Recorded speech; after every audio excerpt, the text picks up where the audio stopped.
Welcome. We're back. Welcome. This is the Seekers Club. Seekers Club. You hear me? Seekers Chronicles. Paranormal historians, where the history meets the paranormal. And we're back from a great weekend. We had got to go to the Shanley Hotel with Jenny. We missed Kim, but Kim's not too crazy about the Shanley. But Not Kim Stang. Not my yeah, thing. it's not her thing. I get it. Her I get it. thing. I So get it. I just want to welcome everybody for coming tonight, and we have a great show coming on. Fantastic show. So, Kim, what do you want to say? Anything? You did anything? Did you go do any investigations, or did you work? No, I didn't do any investigating, but honestly, anybody who does follow like the cosmology or like planet alignments, solar activity, stuff like that. We are in a very unique planetary alignment right now. I'm not going to go into the details because it's very complicated, but it's very interesting. And it really kind of is explaining a lot of like the tensions and stuff that is arising. So if anybody's interested in that, check it out. The planetary alignments right now are really interesting stuff. Yeah, no, what that's doing is causing a lot of stuff. I think all that stuff's in my body because every part of my body hurts. Oh, yeah, it can be. Yeah, absolutely. Every The part of solar my body. Mhm. I'm falling apart. Mm-hmm. And I had so much ringing in my ear yesterday. It was like, well, there's also something going on in my family that's very exciting today too. But ringing in my ear, tinnitus.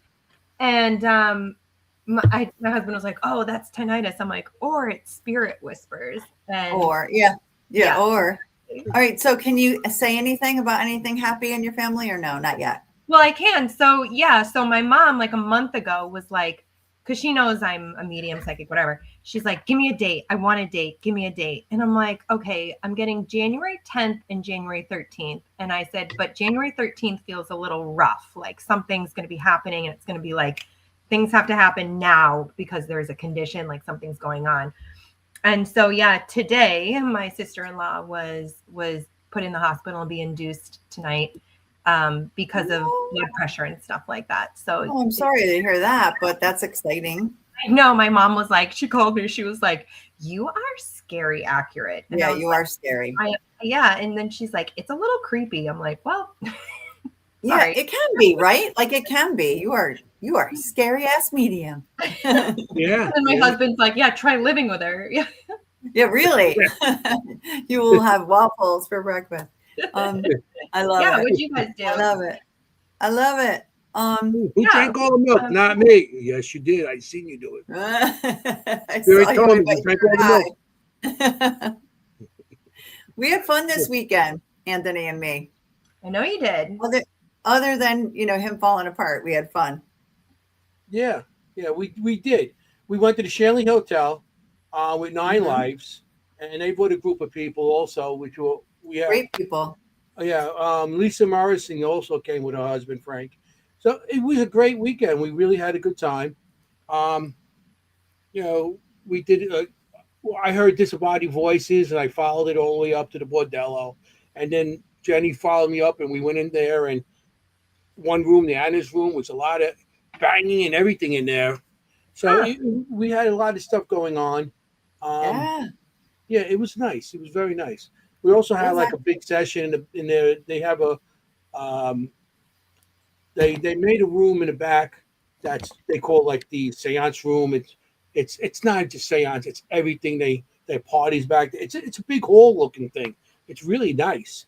What they did with Kelly and her husband. Her husband did a great job on it. And we did a session in there, and we had a lot of things going off in there, and things that really asking questions and answers were coming up, and names were coming up, and everything. So it was a good time. It was a very good time. The basement. And the group of people were really good. You guys went down the basement. I didn't go down there. Because, the basement was really cool. We had a really startling EVP in the basement. It was used as a makeshift morgue because of the weather, correct? Like it's cold, you can't bury bodies, so they had a makeshift morgue down there, and the door closes. And we kept having the motion sensor go off in there, so we did an EVP. What do you do here? And it said, I hide the bodies. That's awesome. Yeah. Yeah. And well, that could be multiple almost like different you references there. Yeah, I know. So The Shanley, let people know, the Shanley has this big, when you go on it, it's like a big porch that wraps around the place. But in the cellar, it's actually, it's under that porch. You walk into a room, it's under the porch, and it's long. Yeah. And like I said, during the winter, since the ground was so hard back in when the Shanley was built, they couldn't dig graves. So when somebody died, they stored them in this underneath the Shanley steps because it was so cold out there. The body stayed. But you said you hide the body. What the body? I hide the bodies. Like, yeah, we asked what was When happening in there. I first started going there with the original owner, Sal, and Sal told me that there's a rumor there's 3 bodies buried in the basement, 2 men and a woman, and there's a wall that they think there might be in because since they have bootlegging there, there was a back staircase that goes into a space where they used to hold the bootleg stuff, and there's a wall that goes from that's there. It's between that room and the cellar, the basement, and the wall is kind of thick. It's oversized, so there's rumors that there's bodies buried in that wall. They never checked it out, so they're saying bodies buried. Plus, there's also mafia things going on there, so you never know. Also, there is rumors that there's babies, stillborns, and down there because you have prostitution going on there, so you never know. Well, and but we're not talking about that tonight. And there's the prison across the street. Yes, there is a prison. Right up the hill over there. And the Shanley is a wide open door of spirits. So I would not anticipate if they were not coming across from over there. Anyway, a lot going on in that area. Yeah, it is crazy how everything's going on there. But that's a really cool EVP. Yeah, among others we had that night. So it was a really active night. I've been there on nights that it's not as active, and this happened to be a good one and good fun, good people. So nice. Anthony Simonelli was there. And guess what? You know what I had left over? You gave me so many of these. Jenny bought me some. Here we go. Get the bingo cards out, people. Cannolis. I got 2 left over. There we go. She gave me like a dozen of them. Everybody drink. We have a drinking game on this. Delicious. Warn you. So I got my cannoli. Hey, we got a bingo card on the air. and a drinking game on this show. So anyway, I got my cannoli. And we got lots of friends piling in. So here we go. So so tonight should be a good show. I gotta swallow. I gotta savor. Yeah, no, it should be a great show. How about if I take over and introduce our guest? Yeah? She's like, take over. She doesn't want to hear my voice no more. I really think she's like my wife. My voice hurts her ears. I don't know. You do sound like extra New York tonight. She's doing this. She's doing this. Just me, or do you sound like super New York? Were you with family today? Like lots of family? No, last couple of days I've been laid up. I got the gout. Oh no. Sorry. I've been laid up the last couple of days. So sorry to hear that. Yeah. Well, tonight we're gonna have fun. Yes, Jenny, please. Tonight we're gonna have fun. We're gonna forget about all the bad stuff and the bad planets and the and you enjoy your cannoli while I introduce our wonderful guest. So tonight we have something a little different tonight on our show, which we're excited about. It is a new friend for us. I haven't met him yet, but I'm looking forward to this show tonight. We have Kevin Thompson from White Mountain, Sasquatch. Welcome to the show. Hello. A little bit crazy Hi, today. Kevin. Welcome. Welcome. How you doing? Not too bad. Good to see you again. Yeah, where did you guys meet? Maine? We met at the Maine Paragon and Horror Convention. Horror Fest. Yep. Back last year, but Yeah, that was a good show. That was really good. I It liked was the a good way weekend. it was run very well. Yeah. And Yeah, they did very well. They were for their first ever. It really took off well. So they Oh, had yeah. like 3,000 people each day. yeah, it's crazy. Yeah, that's amazing. Yeah, we 3,000 had them on people. just before the show. We had just before the Paracon. We had everybody on. We had Jeff on and Yeah. and Danger on, and it was Yeah. cool because it was before, and then we got to talk about it after. And Yeah. they weren't sure, how it was going to go, and it went so well. Yeah, Oh, yeah. yeah.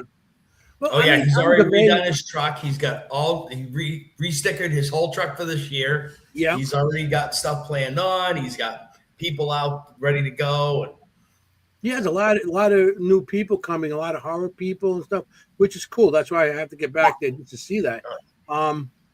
I remember what I was amazed at more than anything that they had it advertised in Times Square on the billboards. I know. Wow. I was like, holy shit. I was going to go down and meet them. And it was like, he put it on like the day, I'm going down there today. I'm like, should have said something. I would have met you because that's like 15, 20 minutes from me. Yeah. That's cool. Yeah, he goes, Yeah. he goes, you got to keep an eye on my Facebook. I'm like, why? I'm not going to tell you. You'll find out when you see it. It's pretty Yeah. amazing. Love it. So Times Square, I'm like, that's big. That's big right there. And you're doing it in New York and it's up in Maine. It's because we're not close to each other. It's not like a easy 6 bus hours. ride or It's doable. It's it's doable. doable, yeah. But Come on. Yeah. I used to drive to South Jersey a lot. It's not that far away. mean, See it's- that? There, We're in the middle of New Jersey, Kim and myself. Yeah. I'm North about an End. hour from Anthony. Yeah. So we're pretty close, but not close Kevin, to you. So You're I in got some this. friends that live in Nesco. yeah, he's I amazing. don't know what that is. I don't know where that is either. I don't either. Nesco, just outside of Hamilton, if I say it right, Hamilton in Okay. South Jersey, outside Yep. of Atlantic City, the bottom end of the Pine Barrens. Oh, that's why. Yeah, that's like a whole other world down there. Oh my goodness. Yeah, big blueberry. Yeah, that trees. is. But you're in Maine, Kevin. You're just outside of Portland, correct? Yes, I am now. Yep, I live Yeah. in Gorham, just outside of Portland. I used to live in Conway, New Hampshire, at the foot of the Mount Washington. Oh wow. Oh my God. Great. So Beautiful. that makes perfect sense. The White Mountain Sasquatch. Yeah, I Oh lived my there for over God. 20 It's years. all coming together. I'm getting this. I moved for work, so that's why I'm in Maine now. Got it. But Gorham's at the base of a mountain too. That's very rural out there.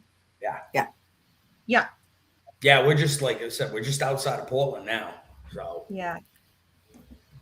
Kim's from and the Mass. funny thing is, He's our New England is person. Maine has a ton of sightings in this area as well. Oh yeah. Basically, I was Lauren Collin just up the road has the cryptozoology museum, and he's gotten reports of them being on the shore, getting clams and stuff in the beds. Really? Yeah, I had a friend of mine that I've done a couple of. He does cryptic adventures in Milo, which is some of the footprints we've had. That I sent you a couple of the photos. Actually, have one right behind me.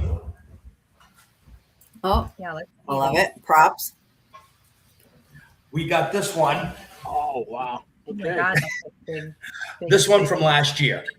This one and one other one we casted last year. So we got the heel. Kind of had to see, but we got all the digits. Yeah, you can see the toes. Yes. And where was that? Where did you find this one? This was in Milo, Maine. Milo, Maine. Where two of my friends, Toby and Travis Hartford, they do crypto adventures, and they do a camping trip up in Milo. Location's very active. Actually, Ronnie and myself have been there a couple of times now. The Maine Bigfoot Foundation help out, and we've had rocks thrown at us. They actually have a video with night vision of something in the swamp. The following year, we went back with hip waders, and Mike Vachon, one of the founders, went to walk out to where it was, and he got maybe 6 or 7 feet out, and the water was over the hip waders. Where it was further out than that. So whatever was out there would have been at least 4 to 5 feet in the water with 3 feet of it sticking out. Oh my. Oh It wow. was huge. Really big. Yeah. That's really big. Yep. So That's super Kevin, cool. how Yes. did you get into this? How did you get into Yeah. Squatch finding? Yeah, start at the beginning, please. All at the very beginning. In We the love a beginning, story. oh, like We love- everybody. I mean, we all grew up. We saw the Patterson Gilman film, In Search of. My father was a huge sci-fi person, so we always watched Nice. things like that. He took me to go see The Legend of Boggy Creek at the drive-in. So I was always brought into it. But then growing up in Maine, hunting and stuff, you'd hear weird noises and you had no idea what it was. Of course, it's Maine, Bigfoot's out west, but it just stayed in the back of my mind. It's like, what is this? And I kind of read and kept up on it. But then late 90s, I was driving, I worked for a AAA outfit, and I was driving back from over the Kangamangas Highway, and it was getting late. It had just rained, a little bit of fog, and I saw something fall from a section. They had just re-widened the road. It was all cliff, and I assumed it was a rock or a bear falling. So I started slowing my truck down, and it hit the ground. I mean, like a sack of bricks. It just hit the ground. So I stopped, thinking, well, if it's a bear, it's going to try to run across the road. I don't want to hit it. So I started slowing down. Another car's coming around the corner. So there's 2 cars. We're coming just like this. And all of a sudden, I have a figure standing up, and 3 steps goes across the road. And I was like, What was your first thought? it can't be. For the longest time, I thought it was a shadow. I'm like, okay, I saw a shadow. It's a glimpse of headlights and stuff. But I had stopped. I stopped my truck and got out thinking, what did I see? You got out. Yeah. I love it. It's like, Kim's like, not so sure. Well, Kim's like, because Not so there's a lot of sure. hiking trails there. So, it's like, is this a person that, a hiker that fell and they ran across the Yeah. road? And so they don't Yeah, get maybe road. they need help. that's what I would have thought. Yeah, So- right Yeah. away. I would have thought that's a person who There's needs nothing. help. Although there's no Anything trail. around. I mean, I hear a little bit of rustling in the woods, but nothing. And I'm like, okay. And I get back, and the more I think about it, I'm like, okay, I'm driving the rest of the way home. I'm like, this thing was looking in the windshield of my truck. And you guys know what a school bus is. I was driving a 4700 International, which is the size of a school bus. And this thing would have been International, yes. I know what you're talking about. there. No idea what you're talking about. It just took more and more time. I'm thinking like, so I started doing research. I started looking at the VFO websites. I started checking things out. And I really wasn't going out looking. I was just more the couch researcher. I wanted to know what was I seeing. And then I started seeing there's reports. So I kind of kept an eye on it, looked around, listened, kept my ears open. And then, I'd find, I'd see things every now and then hiking. But I just was like, no, you sure? And then my friend was talking to my friend Toby that does stuff. He goes, if you really want to, you should really look into it. Just go for it. Who cares what people think? And I went, all right. So I got myself, a couple of friends, and we just started poking around. Each one of us lived in different areas. We kind of poked around. We shared things, but it didn't last very long because at the same time, Finding Bigfoot came out. And a lot of them were like, it's all TV, it's all this, it's all that. And then I wound up being the only one left. Yeah. That But I would still have been, enjoy it because I look at it this way. I get to go out in the woods and look for, something that's technically not supposed to be there. I get to go camping.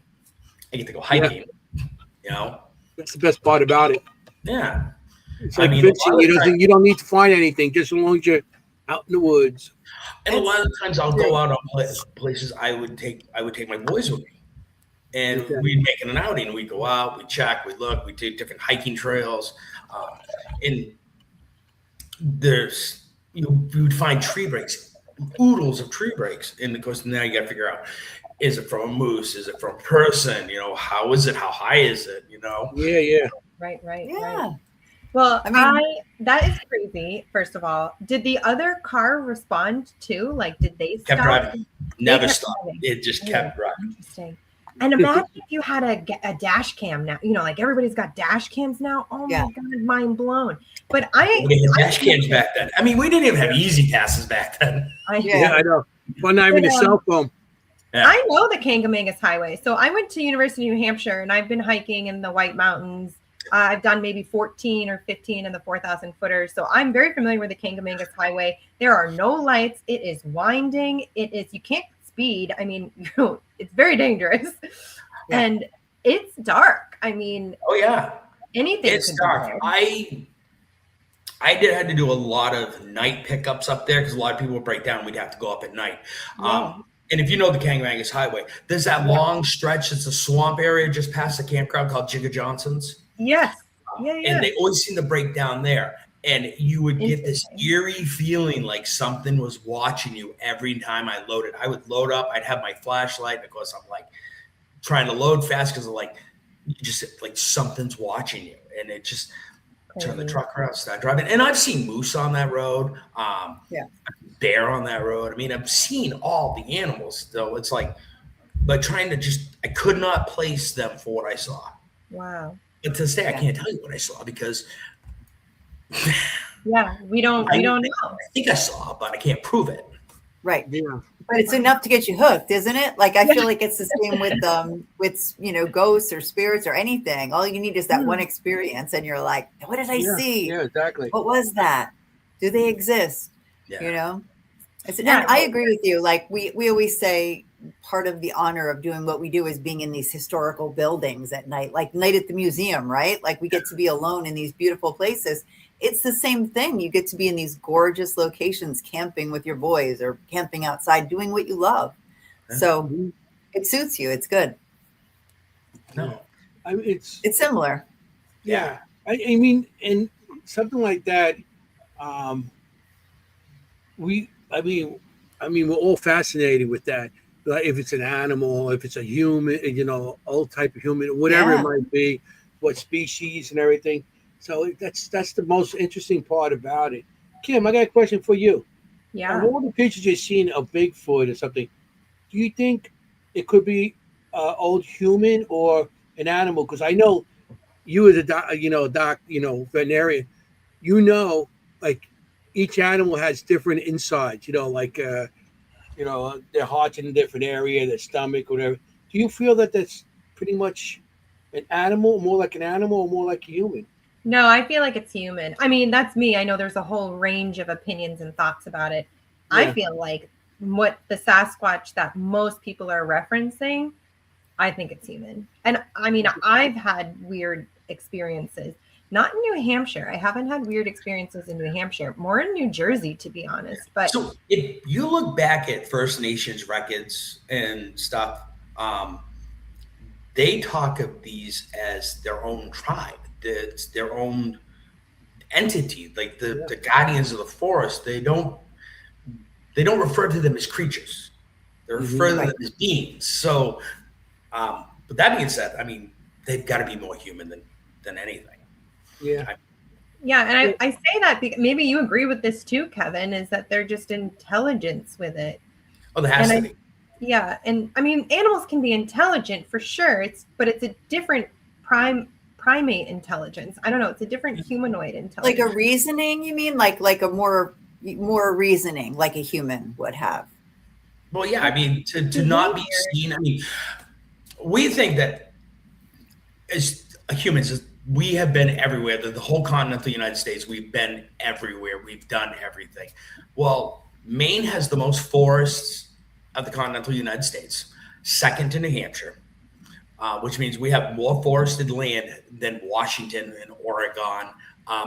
But a lot of these areas that have all this forested area, nobody goes to it. There's nobody living there. It's completely isolated. A prime example is there was a family found, I can't remember. I was just reading it not very long ago. It was a Russian family. They went into hiding from Stalin. They went out to up in the oh, I can't think of the tundra, up in the forest and stuff, and hid. Like Siberia? Siberia, thank you. They didn't get found until it was well after, it was over 20 years. They had no idea World War II had happened. Right. Nobody knew them. They came across them. They found an old rundown shack and found this family. They had been out there for 20 years. Nobody knew they were there. They had more children while out there. I mean, if these people in Russia, and these are everyday people, can go out with no technology and live for 20 years and not be found, somebody can go hide in the woods. Yeah, well, there's also people. I'm not sure if it was West Virginia or one of those. There were blue people. Yeah. And then nobody knew about them until they started not having food in the forest, and they started coming into town, and people, they're blue. And of course, they found out they had like some kind of oxygen deficiency. But it was a family that was there forever. Nobody knew about them. They were like, generation after generation after generation until they came into town.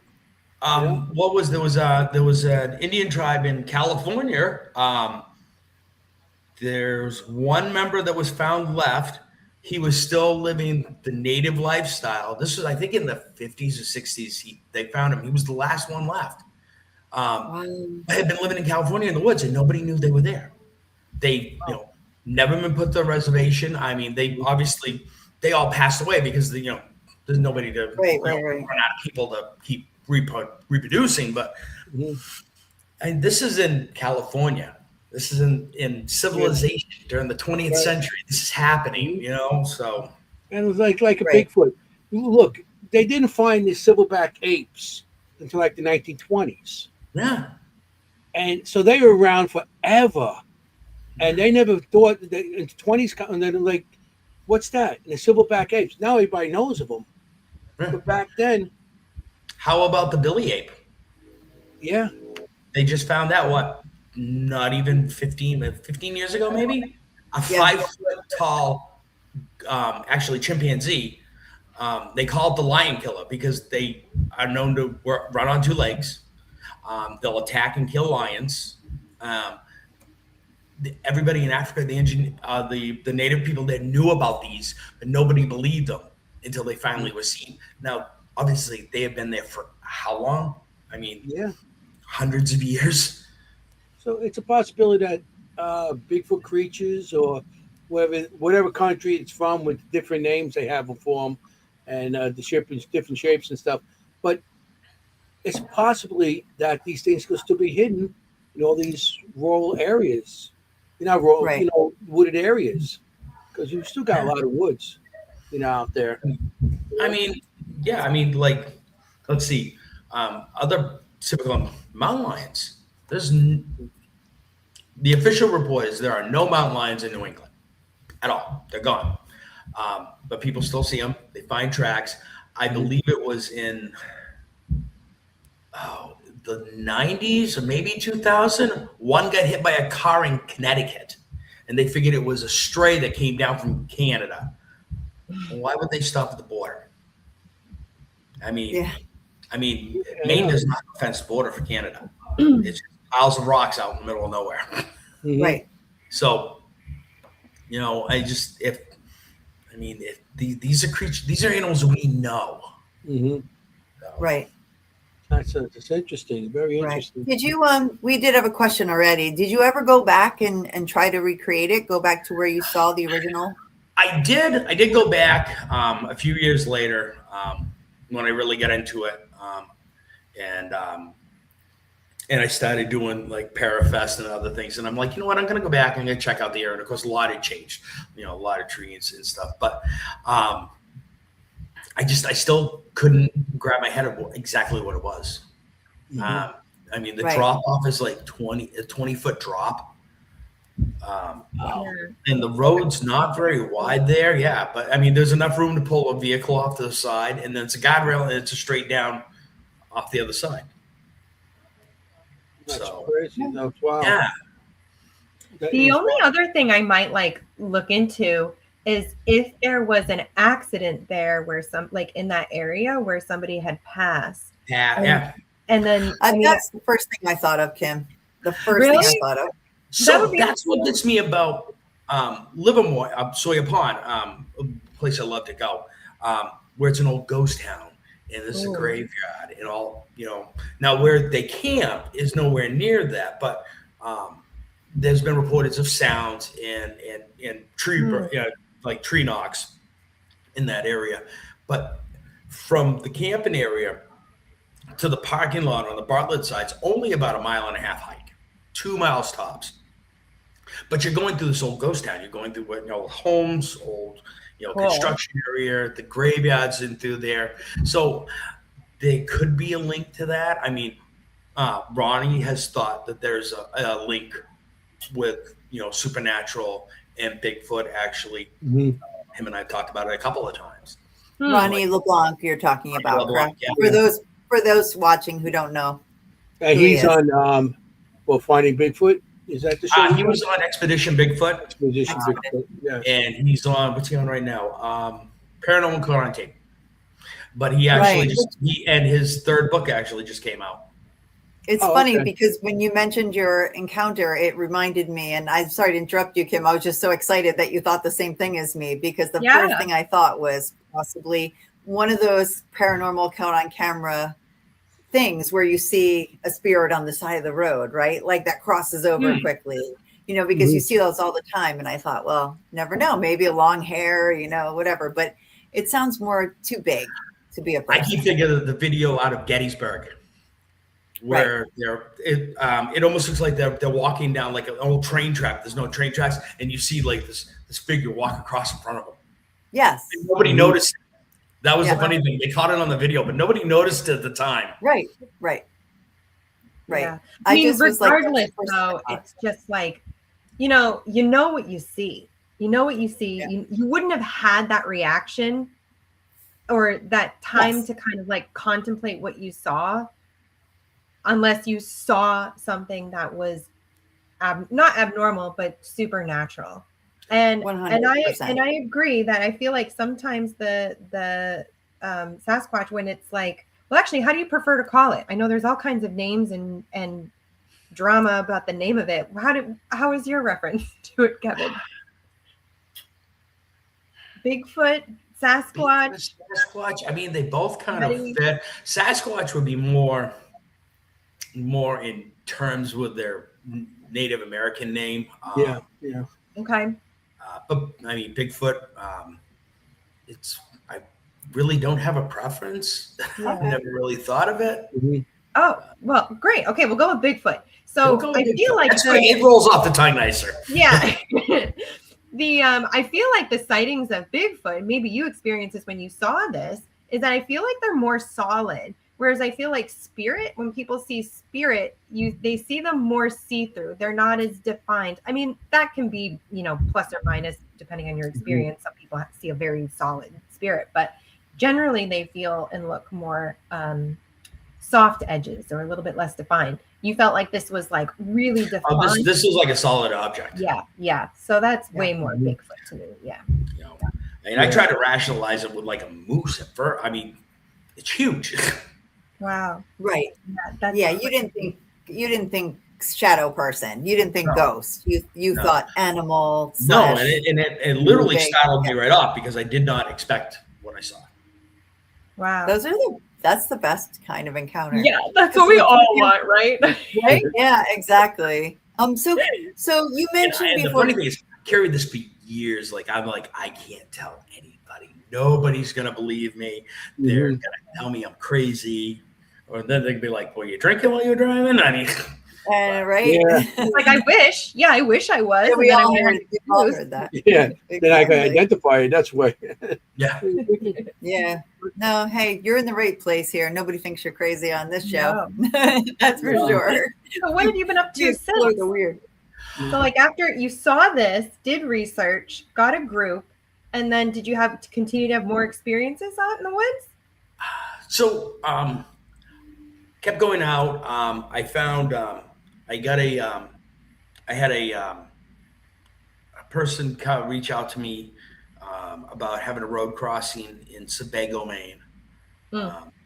But he had to be very nonchalant about it because he had talked with the BFRO first, and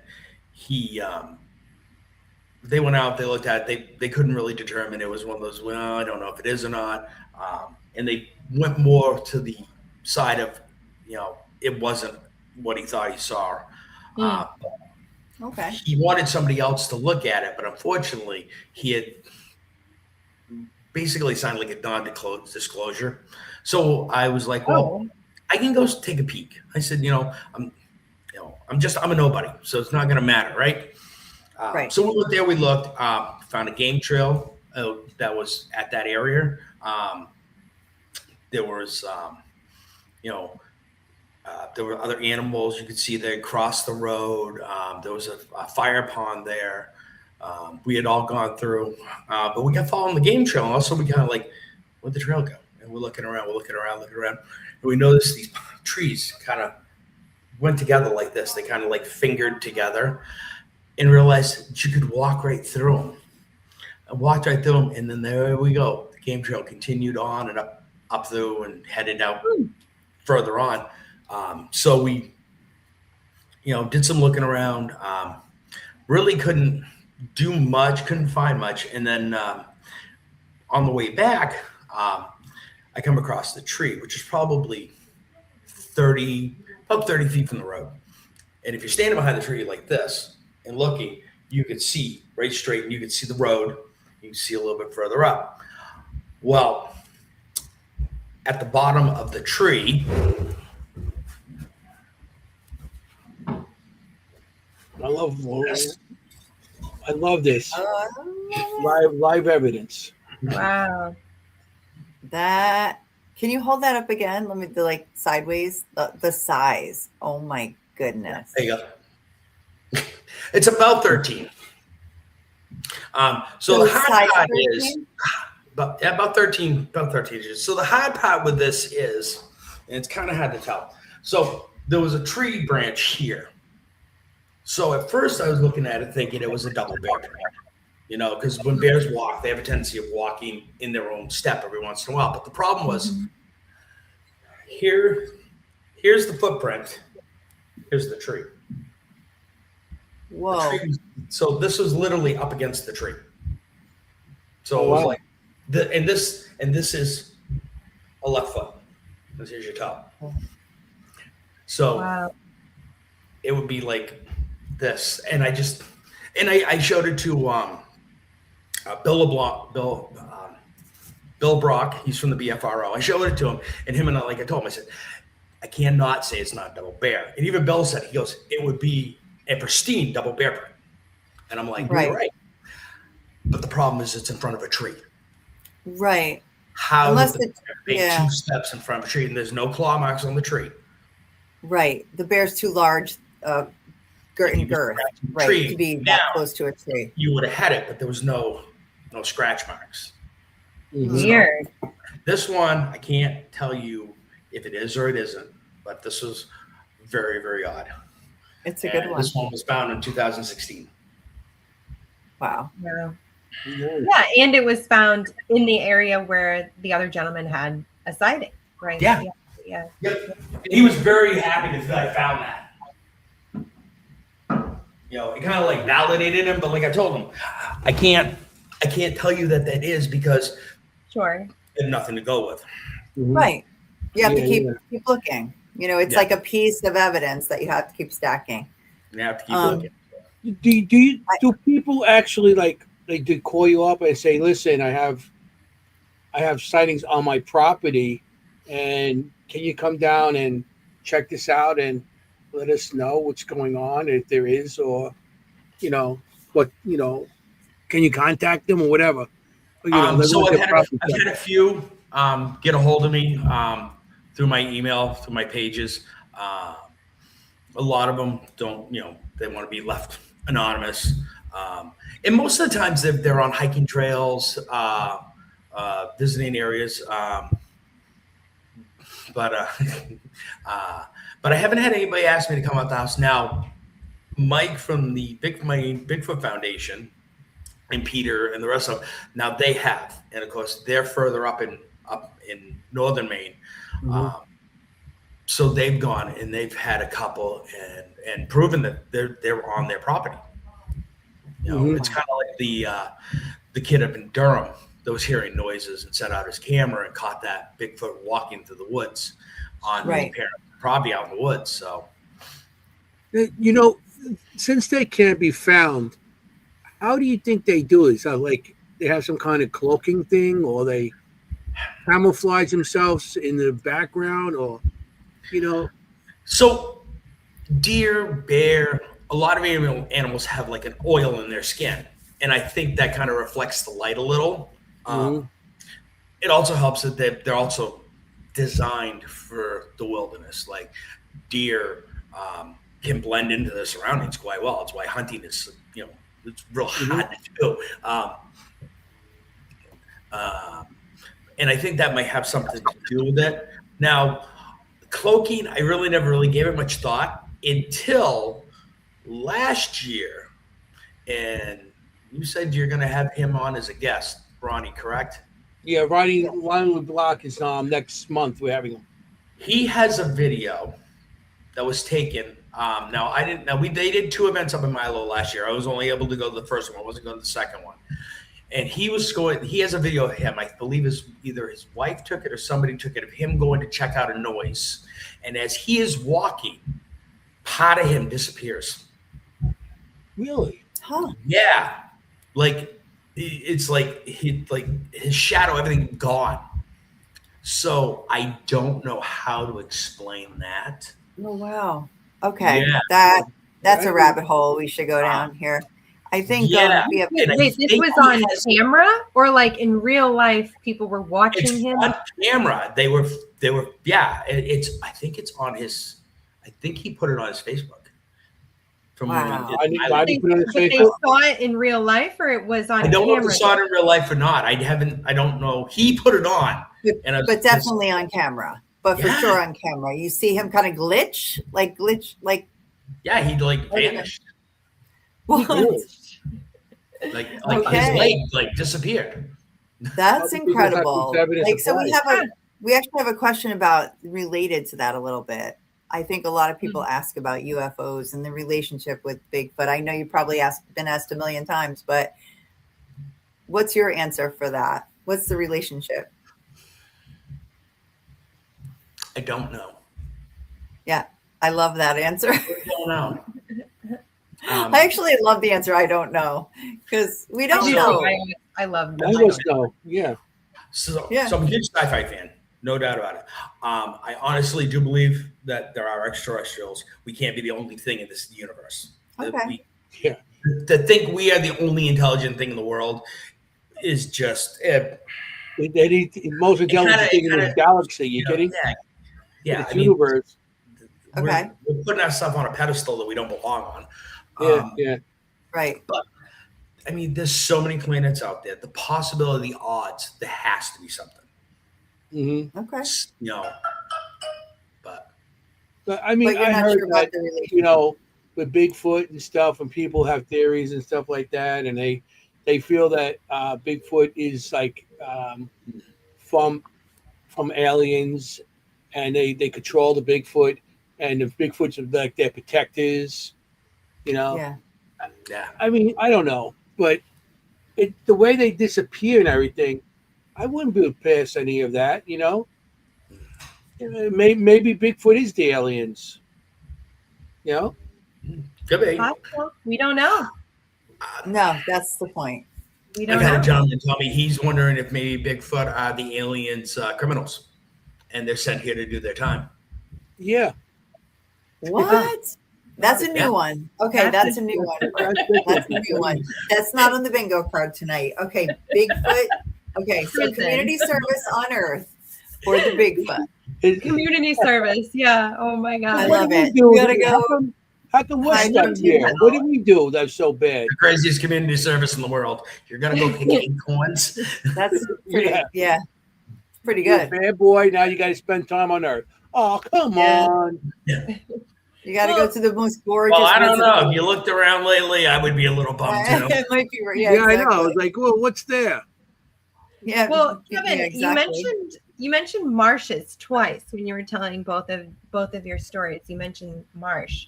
Do you think that kind of land is more often to see them? Well, there's a lot of good vegetation in marsh. Different times of years, cat and nine-tails are edible. Mhm. There are beavers, fish. There are fish in certain marshes. I mean, the water running in. I mean, so there is an abundance of food in that area. So, and water. As Yeah. long as it's moving, they can drink it. Obviously, because they're used to drinking outside water, drinking from streams. Unlike us, who we have to boil our water. Yeah. Well, we're supposed to boil our water. Yeah. We won't tell. Yeah. Well, as human beings, we There's want been times our- I just like I a lot want to of our drink. survival things. Yeah, As, but like, our normal body, our Yeah. proteins and everything in our body. We lost a lot of stuff that, because what do? We go to the supermarket and buy our food. yeah, well, Right. I bottle water now. Buy bottled water. Everything we do now, it's not like you're out in the woods. You have to find your own water. You can get your own food. You got to do anything to survive. So, Yeah, yeah, Yeah. as human beings, we lost a lot. And Bigfoot also, I feel to me, I think it's like a lost civilization from the human beings, because at one time we were together with like this. I'm not sure of the name of the human. It was like us, and then they were like still like like cavemen and stuff. Neanderthal? Neanderthals. And they were still with us, but then also they just disappeared. So maybe they went Oh. on I'm the thinking that Daniel, was it Neanderthal or right before Homo sapien, which is what we are. Right. They actually were living at the same time for Yeah. a short period of time. Yes. Yeah.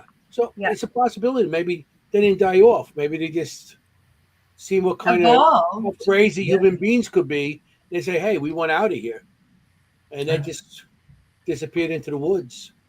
They've been hiding all this time. You don't know. Don't What? know. Yeah. I'm in New York. I got a couple of these people. I got a couple of these of those Bigfoots walking around here. So Oh my gosh. Oh, up in How- Whitehall, yeah. one of the, How do you? I mean, Kevin, you've you- got that great Bigfoot encounter in Whitehall. I mean, Oh, that's true. yeah. You got police officers that saw it, kids. That's true. Yeah. it's- But that's the thing. I mean, like, how do you explain? You were saying, people, the kid in his backyard, right? Or police officers seeing it. But then you also have this, like, people never see it because it's so deep in the forest. Like, I mean, I don't know how those coexist. So, Like, why would they suddenly come near us? You know what I mean? Is it an accident? it's either got to be an accident or curiosity. I just Okay. want to say, That's Armando. what I'm wondering. Like, are they trying to avoid us, or Where's ours? Did you bring enough for the group? No. Yeah, I Get- did. I Yeah. yeah. I got one left. Oh, do you want it? Come and get it. Kevin, we have a On my drinking way. game. It's a drinking game on this show. When we say cannoli, we all take a drink. Whatever you have, water is Whatever you have. It can totally be, yeah. acceptable. I got We coffee. won't. Yeah, I got coffee. That too. And you guys say I have an accent. He's coffee. Coffee. What? That's how I say it. Coffee. It's coffee. He What- says coffee. And I everybody makes know. When fun of you my said accent. marsh, go I with went, the "Oh, New you York did say accent. marsh." I didn't quite get that. I love it. Oh yeah, you said mosh, but it's marsh. Yeah. I was like, "Marsh? What is a marsh?" I recognize my people. Yeah, I know. She's from New England too. So No. Um, yes. So, what was your craziest? Well, obviously, I think that was probably your craziest experience when you saw that on the Yeah. kangaroos. But what's kind of like, since you've been looking for evidence, have you been able to catch anything on camera, or have you've said you've had things thrown at you? What else has been going on? So I have to admit, I think the craziest experiences I ever had were definitely up in Milo. Wow. Up there that when we did the adventure, so we would take and so the event's very nice. It does 3 groups. Each group has 5 to 7 people, and we all did 3 different areas. It was an old farm, and we would go into different areas. So one would go out to the fields, one would go down to the marsh, and one would do a thing through the woods back to the marsh. I usually always did the fields, and then this last year I did the wooded section. I always wanted to do the marsh, but unfortunately, I always lost the straw pole. So, but we had the first couple of years we had some growls, which were kind of interesting because I hadn't got that. But last year, we got a lot of growls. We could actually, from where we were, we could hear things running through the woods. We heard the rocks being thrown into the swamp that the other group was having happen. We were probably 20 feet at one time from the swamp in the wood line, and we could hear the rocks being thrown. We hear things hitting the water.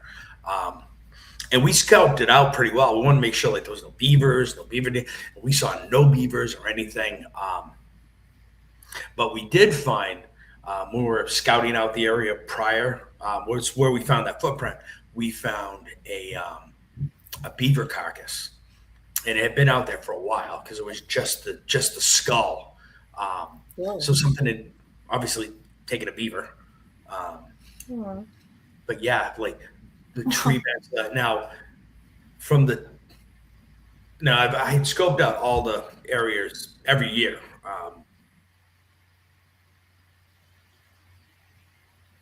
Did we lose him? No. I think it froze up a little bit. Did we freeze up? I think you froze up there a little bit. Wow, that was so tricky. I was just like waiting on his lips. I know. I was like, what happened? We froze you, Kevin. There. Anybody on lights? This was Long Island. He'll come back. What did I know of? Hey, we're back. Bigfoot. Oh, you're back. Okay. Yeah. I have no idea. That's why I stopped. I'm like, whoa, what's going on? It's all good. It's all good. So that would really got me. What is the whole? No, it's fine. I just you were saying about the rock. Yeah, no kidding. Because between the beaver and the rocks being thrown and everything, that's fascinating. This was the last. So every year, this is a well path. It used to be, it was like a logging road that we would take the people down. So it was wide. There was nothing in the way. We knew they could walk through at night with flashlights and headlamps, and they weren't going to trip and fall and hurt themselves, which is one of our primary concerns. But this year, trees have been bent over and pulled down. And it wasn't like snow load or something. I mean, we're talking, there was a tree this big around that was literally snapped at my head height across the road. And a couple other trees that would lay down. They didn't make sense where we saw it. And then that night, we had all this experience go on. Wow. So it was like, you got knocking and stuff like that too? Yeah, we had tree knocks. Yeah, we'd knock, we'd get responses. That's interesting. Did you have any tools? Like, were you using like night vision or heat sensing? Any tools or EVP? So I keep it. I always have an audio recorder. One of the other groups had night vision. I do believe one of them had we did have one thermal. Perfect. A couple of ears, but most of it was just us. Yeah. Wow. Just using your senses, which is like, and your instincts, like you said. Unfortunately, it's not very lucrative. I get it. Too bad we can't get paid, right, for this. Can you explain? Like, this is something I don't understand. What are tree knocks, and what's the theory on what they mean? So at first, I assumed a tree knock was like, certain birds and animals will knock on the tree to let people know that there's danger in the area or something. But I've noticed that when we knock, we'll get a knock back. And if you wait a minute and hit it again, they'll hit and knock back. It's almost like you're going back and forth. But I don't know if it has like a rhythm, like a Morse code or something. Because after about 2, they'll stop. Or sometimes you'll get one, you won't get another one. Because I would feel that they, like the Native Americans, they always had a distance. They always had some sort of like with the smoke or with some kind of banging on trees and stuff. So I would feel that a Bigfoot would adapt to like what they done in the past and all these years later, because they're still out there.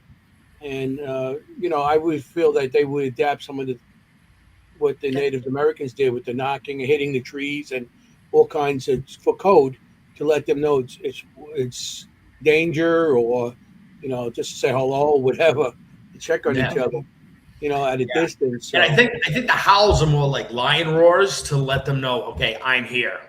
The louder the roar, the more, alpha it is.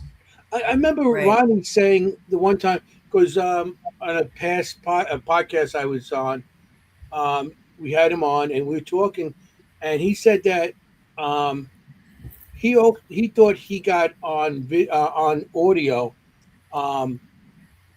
like these 2 big feet, big feet, whatever, more than one. That's funny. Bigfoot. Big foot. So they were talking amongst each other. So he said there was like some kind of communication that he got on audio. I have not got that, but I've heard it's they call it the samurai chatter that was taped out in California back the 70s, I believe. And that's, you can hear multiple creatures talking back and forth, and it almost at one moment it's like clicking and clacking, and another moment it's almost like Japanese. So oh really? Wow. Yeah.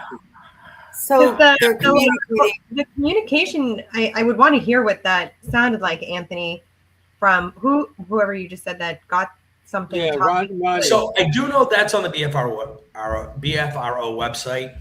Okay. As an audio, or you could do Sierra sounds. There we go. It was taped up in the Sierra. It's called the Sierra Sounds. Sierra Sounds. Okay. Because I know there's quite a bit of animals in the forest at night that will communicate with each other.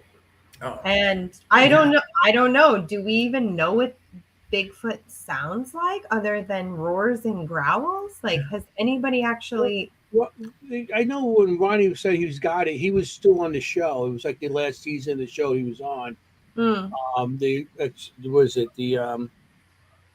Exploring Bigfoot, whatever that one was. Expedition Bigfoot. And he said he got that, and actually I watched the show and it was on the show too, and it sounded like all kinds of grunts and chirps and like all different types of different things. Like 2 of them were talking amongst each other. I'll have to listen. Okay. I think it was on the last season of that show that he was on. I don't know if that is. Did they pick up that show anymore? I don't know. So I don't know if they picked it up another season or not. I know they had 2 more seasons after Ronnie left, but I don't know if they picked up another one or not. I do know if you go through and you listen to a bunch of like different Bigfoot howls that they have recorded and stuff, you'll notice a lot of them are with dogs. Like you'll hear coyotes in the background, and you hear the howl. So it's almost like kind of like to hide in with it. So I figured they would Ohio howl. That is done with dogs. That one was recorded by Matt Moneymaker, the president of the BFRO. Mhm. Okay. Because Wow. I mean, other animals do that. Yeah. Like wolves and coyotes, and they howl, and they got different tones and everything. So I would feel like they could communicate also. Yeah, I'm corn not saying dogs like too. I Yeah, feel horrible when they growing up communicate in like that. here in Maine, we would have coyote packs, and you would hear this one howling, and all of a sudden you hear another one a little further away, and like they'd be just talking back and forth to each other. Mm. Yeah. So it was, It's long distance, like yeah. they go, So, hey, what's up? Hey, how you doing? I'm doing good. hey, Howard, how you doing? How how you That's you what doing that's down what that there? knock I'm means. doing One good down knock there. How you means guys how doing you there? doing? How you Yeah. guys doing? Hey, all So doing when good. Okay, shut up, you face. oh my God. If you take it a step farther, he's too much. If you take it a step farther, I mean, that implies that so they're communicating to each other, right? So that They have means to. that they are not singular beings. Like they There's rely more on than each other, right? one. Or they, Yeah. yeah, Hmm. they're not isolated from each other. No, they have the. I Like you mean, can learn from that. In other words, you can extrapolate that they don't live alone, yeah, Yeah. Well, they just So said that they found groups of them, like families, like the parents and then the children too. So I mean, yeah, well, they have it's to the reproduce, right? I mean, yeah. Well, I was just I was reading I can't think. It's the Olympia Project, where they found a bunch of nests, and these nests were in groups together. So it obviously shows that they do go together in groups in, I don't know, we want to call tribes or family units, mhm. but um, these nests weren't. I mean, they weren't on top of each other, but they were in close proximity, so they could be, they weren't like, one here. Like you have a house, so here's my office, my kitchen's there, my living room's there. So one, two, three nests. Yeah, Uh, yeah, wow. yeah. I mean, I've seen them when they bend, the nest. They bend the trees. They come across that, and they bend the trees for, I guess, some kind of overhead coverage, to cover them when they sleep or whatever. Like you said, a nest. That's interesting how they got these big trees that they. I remember seeing in the one show where they actually pull the trees out by the roots and they turn them upside down to yeah, mark. yeah. There's a bunch of those out in up in Canada. Prince Edward Island has a few. Hmm. Wow. That's interesting. I wonder what That's some that. I'm serious assuming it's some sort of markings because they pull the tree out from the root, then they turn the tree upside down. They put it up. Now the root's in the top, and so maybe some sort of markings like, hey, this is my territory. Stay out. Yeah. Wow. Weird. So, Kevin, I've actually had what I believe are two Bigfoot encounters in New Jersey. Now, I've been in the woods in New Hampshire for years, alone, hiking, trail running, years and years and years. Never had an experience up there, never had an experience in Massachusetts. And it's literally only since I've moved to New Jersey where I've had all of these paranormal experiences. And I've had what now I believe are two Bigfoot encounters. So one of them is actually just in my same town in a forested area, but it's interesting you mentioned the marsh because it's right by a marsh. And there's a coyote pack who lives in that area as well. I've encountered them. So I was running alone at dusk, and I've mentioned this on our show before too, running alone at dusk in the woods with my dog.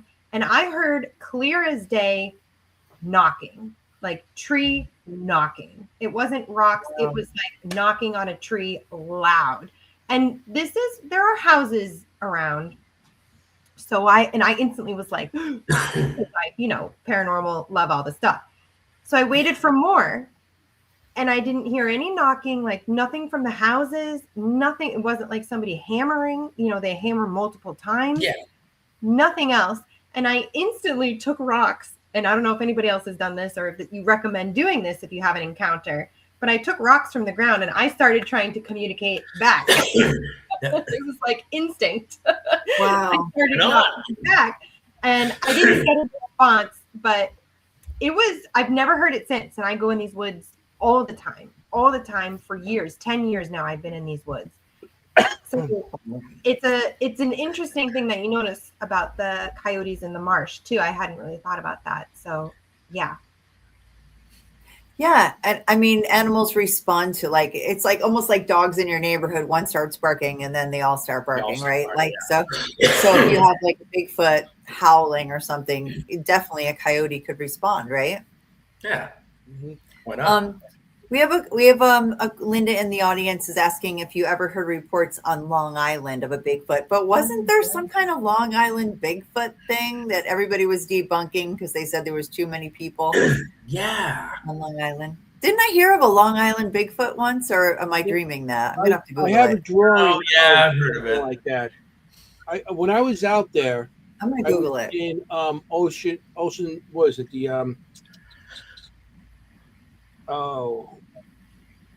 I forgot exactly. Well, we were doing investigations with the paranormal, and we went to an old cemetery in Oyster Bay. Sorry, it's in Oyster Bay, and it's an old cemetery that colored soldiers are buried there on the Revolutionary War, and so we went there and we were doing an investigation, and rocks were being tossed at us, and right away I thought, you know, ghost.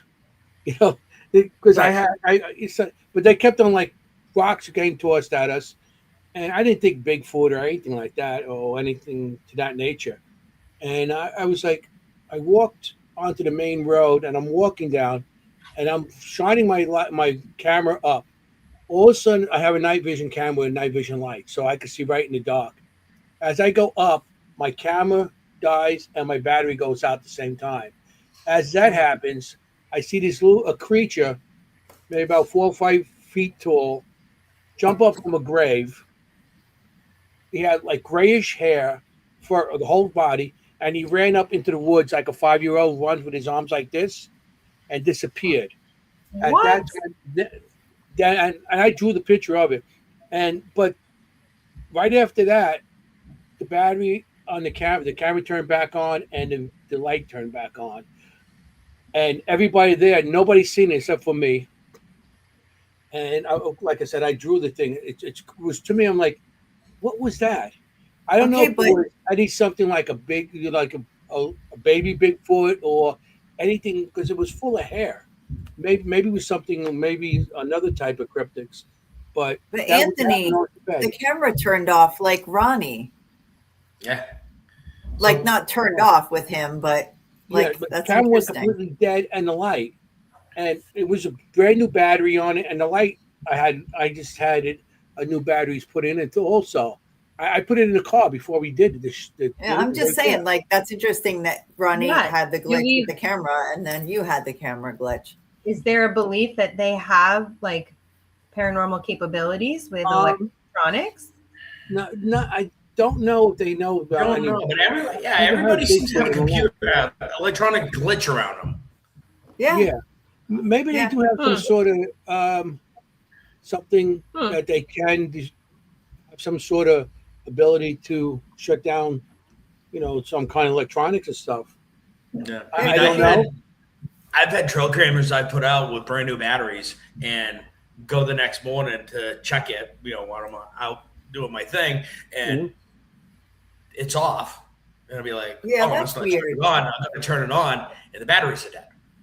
Yeah, And that's they were weird. brand new. I Mike, literally opened the package, put them in, He has turned it on, forever. set everything, and then overnight they go dead. But Yeah, that's very weird. Those But- trail yeah. camera I batteries had last I had forever. an interesting paranormal experience. We were on Swan Island, which is an island.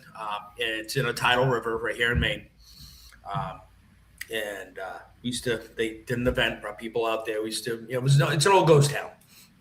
But what happened was they polluted the river and all the fish died. So obviously the town lost its revenue and they closed. And now it's a state park. But we were doing, it's the camera that shows the stick figure. SLS. SLS. Yes, Yeah, thank you. that's- So I had a SLS. brand new GoPro Mhm. that I had, and I was using that, and I had that on me, and I had my phone because I said, "Oh, I'll go Facebook Live" while they were doing it. So I had this all on. We're gonna do this. Um, People are interacting with it. We're showing. I had great video. Video was awesome. The audio sounded like nails on a chalkboard. What? The whole you couldn't watch the video. The sound was so horrid. My GoPro, no volume at all. Wow. What? No volume at all. And obviously, I didn't know how to wear the GoPro, so I didn't get really good shots. But the GoPro had no sound. Oh, wow. And my cell phone that I was doing the live with, I had people going, "You need to stop. This is killing our ears. It's horrid." And I played it back, and I was like, "Oh my God, what is this?" Weird. Wow, interesting. It was Okay. horrid. I don't know what happened. And Yeah, all the of a sudden, energy there video were of- really. of them interacting with this figure. So Mhm. Yeah. That's interesting. I mean, maybe they do have some sense of, if be able to affect our electronics. Well, Like maybe- bats, maybe? It also makes me think of like elementals, Yeah. elemental land energies. I've definitely seen some in my mind that literally look exactly like the Wendigo or of a Bigfoot in my mind, not in real life. I haven't seen them. And I Yeah. mean, they're very powerful land entities. So maybe Bigfoot is just an expression in time of them that we're seeing. And they do have abilities. It's interesting.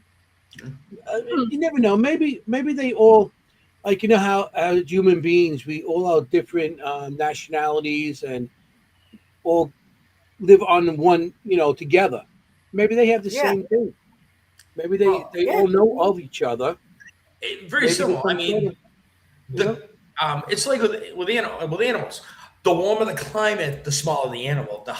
Look at bears. Bears down south are fairly small. Brown bears, black bears.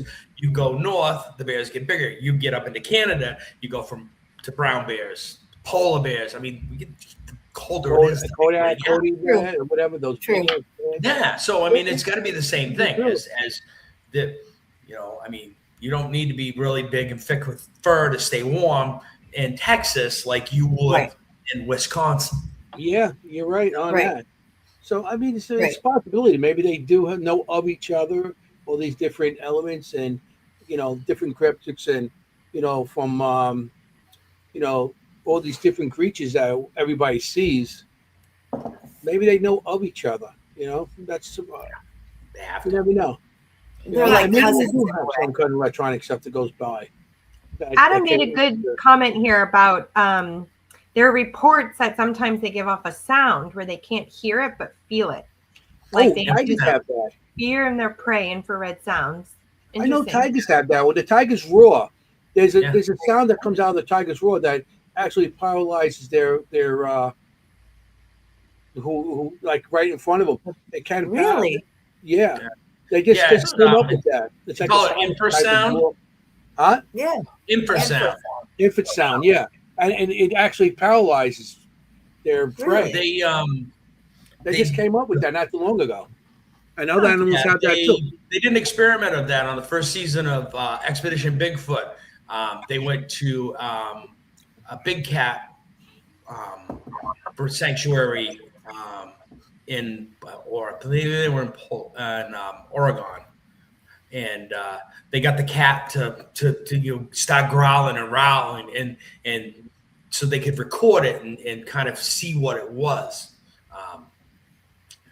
Because they lost an expedition member on that first show. That's how they wound up with Ronnie there. I remember that. A gentleman by the name of RPG was their first person, and he wound up getting massive headaches, nausea. They actually had to take him to the hospital because of it. Yeah. Wow. He missed a couple episodes. That's when Randy stepped in. Yeah. I think it was like fourth episode he came in. Yeah, he didn't come in right away. Yeah, because they're finding other animals have that too, and I think it's elephants that have it also. And it's not just it's more like a defensive thing, so they could get away also from danger. So it's not just for praise and stuff; it's for them to get away. and they're finding out more and more animals have those things, that kind of sound that actually paralyzes the other, whoever hears it, or if it's a person or just whatever they were up against. It's like listening to a dog bark. When a dog normally barks, Yeah. the annoying bark we all hear. But when there's something they don't like and they growl, it's very low, very. I mean, almost you can almost like feel the bass in it. So True. Yeah, True. all your I'm hair sure they goes hear up in the back of your neck. Oh, yeah. Yeah. Ooh. I want to. Yeah. I hear dogs bark all the time. I got two Yeah. of them. Things Aw. like sounds that that dogs are hearing that we're not hearing. Yeah. They could be using, but would that affect equipment? I don't know. I don't know. I don't know if that. I could never figure it out. Like it was. I think it it only would affect our happens. EVPs. Huh? I definitely it affect would. our EVP. Yeah, but it wouldn't turn your camera off. Like, I mean, No, it wouldn't turn the camera off, and wouldn't sound that I know of would not be able to drain the power from a camera. No. Any devices. Adam has just not. I'm not friends with Adam anymore after this comment. No, I'm kidding. That's horrible. Why you gotta say that, Adam? So I guess this brings up a good We're question. a friendly show here. I know where Dog he gets that from. Have you guys? It's a 911 call. They use it in the opening intro to Sasquatch Chronicles about a gentleman talking about a Bigfoot out in his yard, telling him to come out there really quick. What had happened was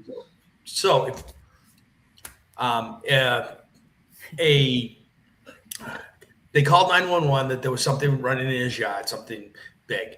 He didn't want to go out. And while he's on the phone with 911, it came back, and you can hear the threat in his voice, like, get out here now. This thing's huge. It's looking right at me. What had happened was a few weeks prior, something had killed his dog and thrown it back over the fence. What? Yeah. Oh, I saw this. It was a Rottweiler. Yeah. I did see this.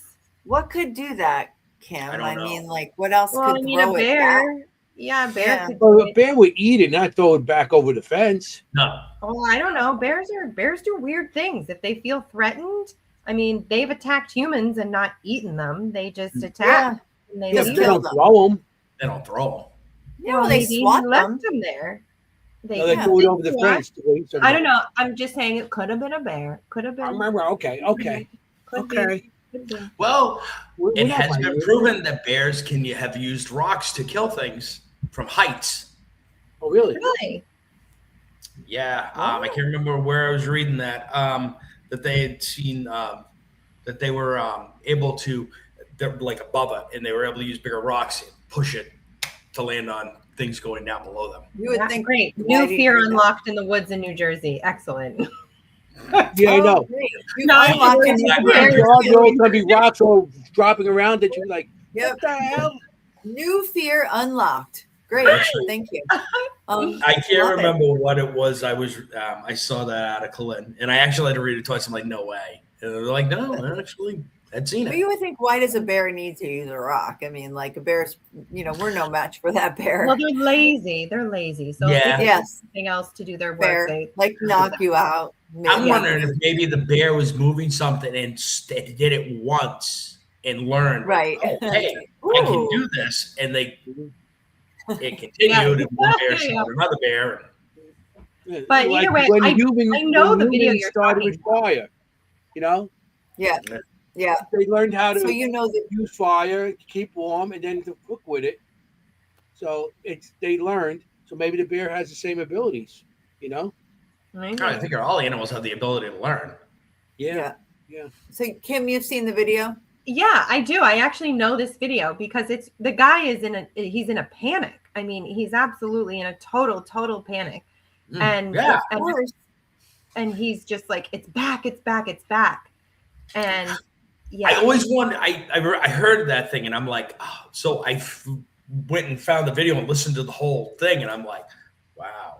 It's really like he called them a couple of times. Like this was over a few day thing. Like he called about the dog, he called about something out there. Then he called back about it the day it was in his yard.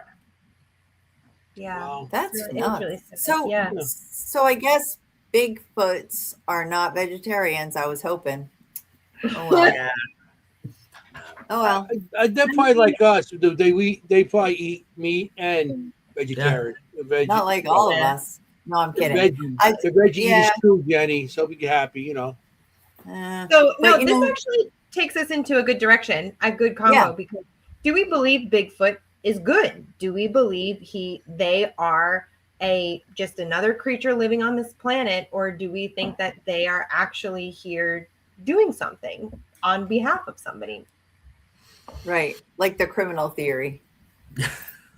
Like, are they safe? If I see one in the woods, do I knock my rocks again, or do I run? Yeah. Yeah, maybe That's not a good idea. that song, "Knock My Rocks" or "Do I Run"? Yeah, it could be a song. It could be Yeah, a song. like what are there reports of Bigfoot's going after humans? There's been a few, but most of them seem to be like they're running away. Like most animals, they don't like. We're good. We're out of here. You know. They're more afraid of us than we are of them. Yeah. Is that what you're saying? Yeah, I mean, the problem is a lot of the podcasts will dramatize the bad attacks. Okay. But Yeah, I mean, for most of the ones I've read and seen, it's a tree knocks or a quick sighting or a growl or just throw a rock, but nothing. I've never had anything bad happen yet. Knock on wood. Okay. Well, You yeah. have no rocks dropped on your head from a mountain or something. Oh, yeah. Or a bear. So Yeah, but I mean, we wear a hard okay, hat. I you'll be see what fine. you're saying now. Right. Are they just trying to survive? Is what you mean, Kim? Like, are Yeah, they just trying to I think. survive? Yeah, and they have like, some I kind of guess- purpose? I guess we don't know what their not motive. Well, I guess motive too, because Yeah. there I mean- is this interesting connection. I feel like of reports in these places of UFOs and aliens. It is definitely more common. It seems like to see them in areas where there are a lot of UFO sightings and paranormal sightings. So I don't know. It's just a question. Are they good-natured, or should I be afraid? Right. To tell you the truth, Or I they think just going like animals I'm on not it. I would side on caution. Yeah. Caution. Just like Good. that, I yeah. like when you're caution. out in the woods and you run across the bear. Yeah. I mean, What do I do when I run You would across have a moose in New Jersey. Well, no, you might have moose in New Jersey. very rare, but I've never Very actually rare, seen one of the problems in my life. But when I see a bear, I don't run. I've seen a lot of bear where I live, and I get loud. So I actually get loud, and I'll yell and clap and get loud and stand my ground and slowly back up, and they usually run away. But Yeah. should I do that with Bigfoot? I don't know. Well, the only way you know if you try it once. Sometimes Yeah. Let's see. it Let just us takes know. that once. You'll find out once, yeah. Yeah. Honestly, I'm I gonna think try they're my gonna, Bigfoot. I think they're going to see us long before we see them, Hercules. and they're going to be on the move away from us. Mm. They'll I be saying, really guys, think if they find my body with giant rocks next to me, it was Bigfoot. It was not Oh a my bear. God. It's so funny to think about Kim, who's like 85 pounds. Like, if you saw Kim, she's like 85 pounds, and she's like banging rocks together, and this big 7-foot Bigfoot is looking at her like, what are you What's doing? wrong with you? What are you doing? That's what they told me to Kevin. do. They told me to do rocks. You send me some pictures. I want to show them before Oh, gosh. we're going to run out of time. yeah. Oh, this is what Okay. happens. Let Oh me my get- god, I didn't even know there were pictures. I know, I'm excited. What? Okay, here. It's show and tell time. I love it. Well, It's the These best time. pictures. Here is show number 1. So Oh. that is the first print we found the year before the one I showed you up in Milo. We found that one down by the swamp.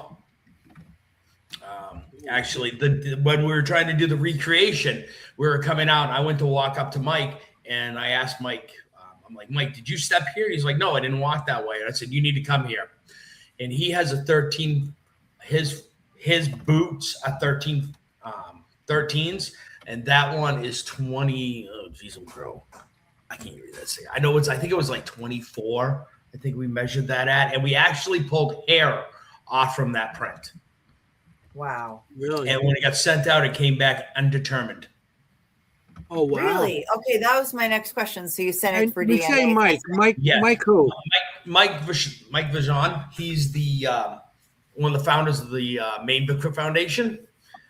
He sent it out, and it came back undetermined. So they couldn't classify it. It's not in the DNA database. Wow. Okay. So basically, they found something, That's but they have nothing to interesting. match it up to. Okay, here's That's another- interesting. Because that's science. Like that's where what I can relate to. This is Yeah, Wow. that's kind of a blurry photo, but that is a print I found up in Sawyer Pond, up in Crawford Notch. Nice. That was about Size of 19 inches, and It's that's my Maine? pocket knife in the middle of it. And that's in Wow. a small, like, creek bed. That's up in Maine. No, New Hampshire. Oh, okay. Yeah. Wow.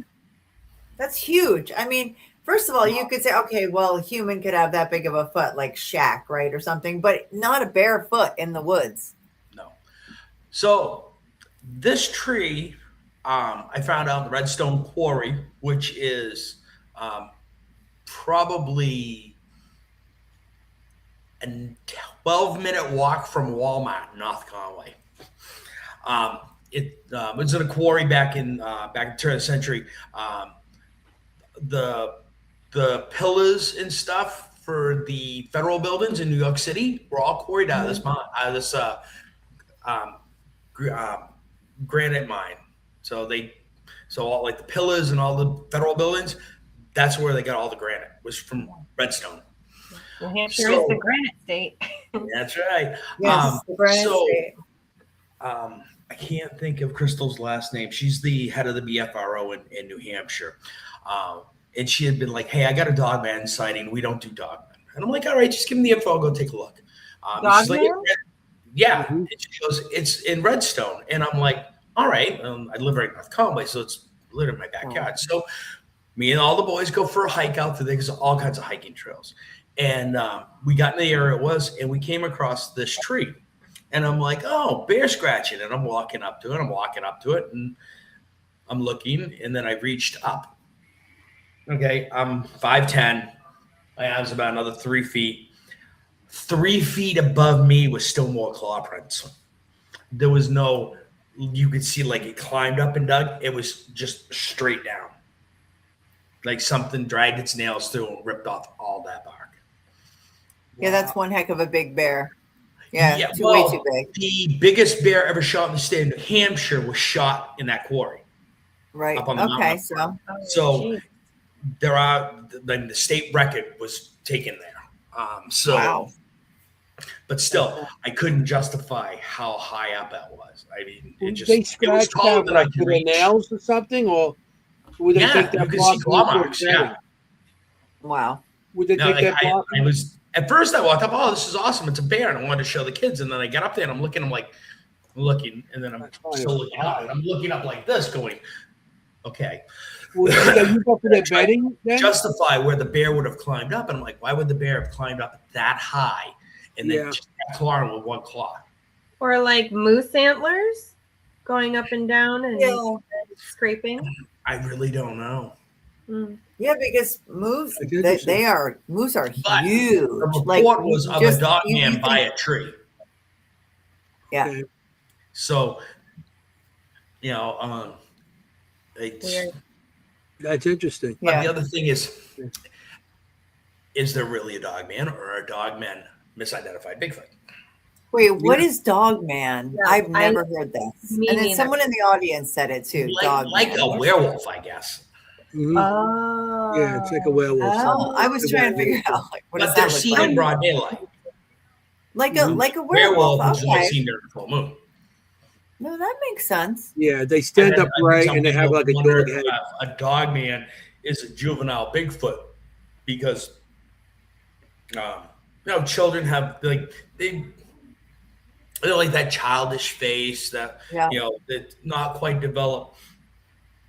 Sometimes they have a bigger nose, or big ears, and as they grow, it all gets small in proportion to their head.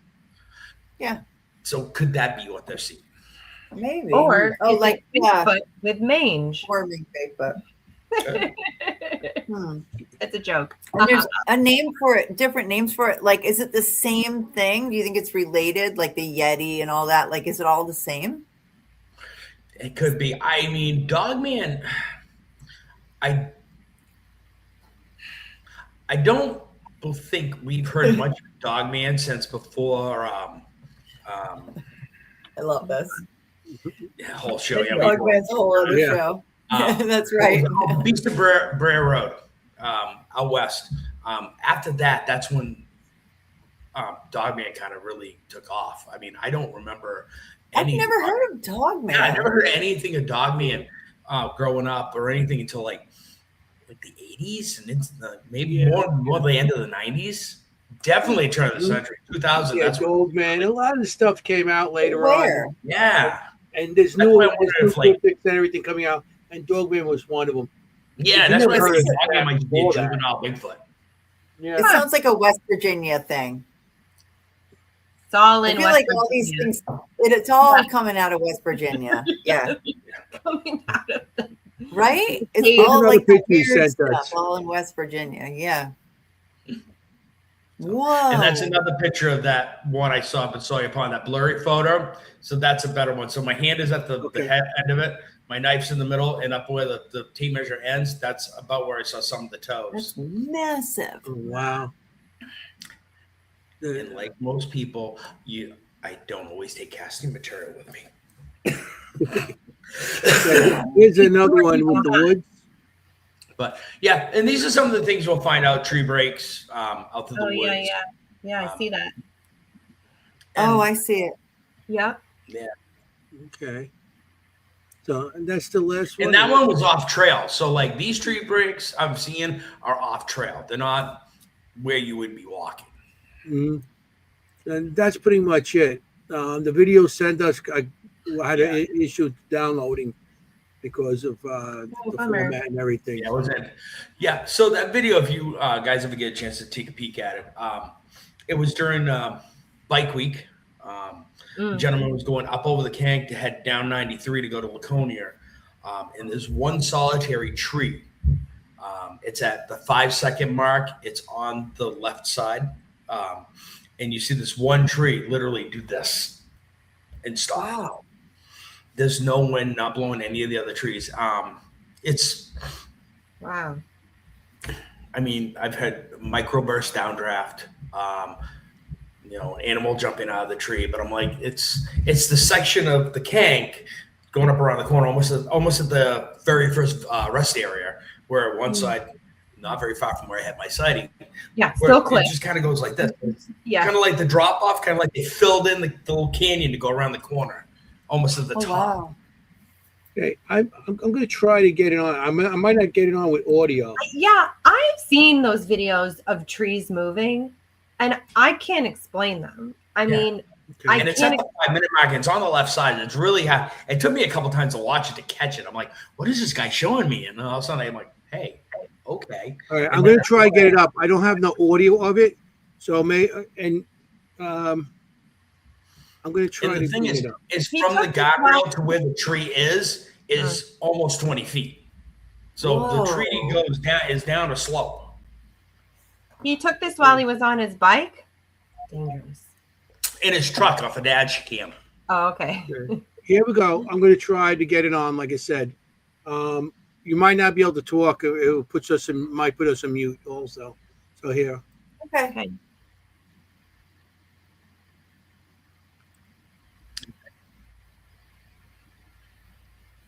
Yeah. So it's going to be on the left side. Yeah. Yeah, I saw it. Right? Did I see it? Yeah.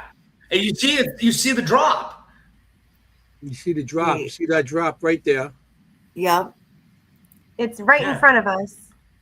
Right there. I see it. Right on the left, What? right now. Yeah. And the tree's still moving. Wow.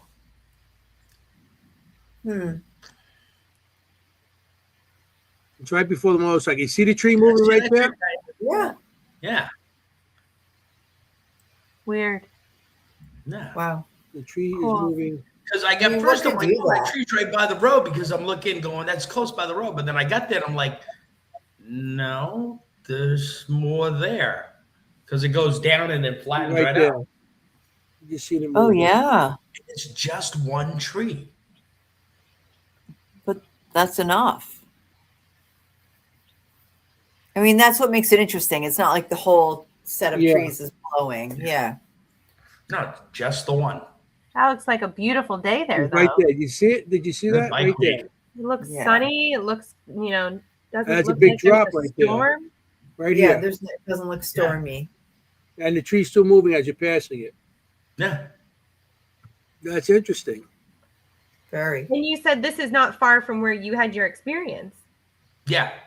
Yeah, this is the Kangamangas. Yeah, you go around this corner, and then the can goes back up this way before, and then there's that cliff that Yeah. when they widened the road, they just made it all one-sided cliff face. Wow. That's interesting. Very. God, I miss New Hampshire. Just seeing that video, I'm just like, oh, it's so nice there.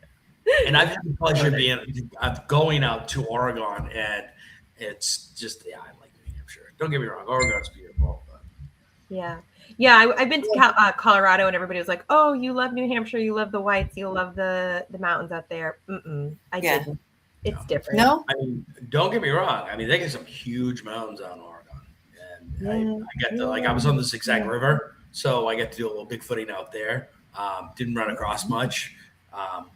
But it was definitely, you couldn't see 10 feet in the woods if you walk on a trail. I mean, it's so thick out there. I mean, it's just crazy. But That's awesome. That looks nice. Do you have like a wish list, a Bigfoot wish list of where you want to go? Like the top place you'd want to go to next? Yeah. A bucket list. Ooh, bucket yeah. list, huh? Yeah, Bigfoot bucket list for the Bigfoot. big. The Bigfoot bucket list. I mean, I'd like to go to Bluff Creek. I'd like to see what the Patty video is made. The what? Where they filmed Patty, the